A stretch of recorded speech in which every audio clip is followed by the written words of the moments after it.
আল্লাহুম্মা বিইসমিকা আমুতু ওয়া আহইয়া।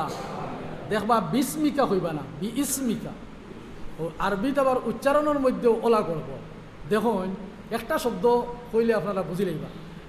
আইন লাম মিম আলিম, আইন লাম মিম আলিম, আইন আলিফ আর কি। আইন আলিফ লাম মিম হইল গিয়া আলিম, জ্ঞানী বাংলাতে হইল গিয়া তার অর্থ জ্ঞানী বা জাননেওয়ালা। জ্ঞানী বা জাননেওয়ালারে কোয়া হয় আলিম। আর ও আইনগুর জায়গা খালি যদি হামজা লাগাই দিই আলিম, উচ্চারণ করতেও যদি না হইয়া হইলাই আলিম, তাহলে তার অর্থ হইব গিয়া খতরনাক। বাংলাতে যখন উচ্চারণ হইব গিয়া জঘন্য।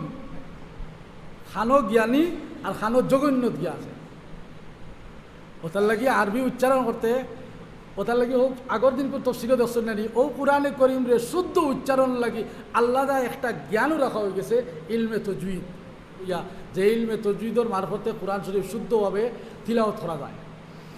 তো আমরা তিলাওয়াত শুরু করতে সবাই হইলা আউযুবিল্লাহ পড়িমু, আর বিসমিল্লাহ তো পড়বই। আর বিসমিল্লাহ প্রত্যেক বালা খামর আগে পড়িতাম। বিশেষ করে ঘুমোর মধ্যে আমরা যেন ঘুমাইবার দোয়া যদি নাও পারি তো ওখান তো বাংলাতে হইতে পারবো। আমরা আল্লাহ ইলা না বলে বাংলাতে হইতে আল্লাহ শুনতে না, ইলা কোনো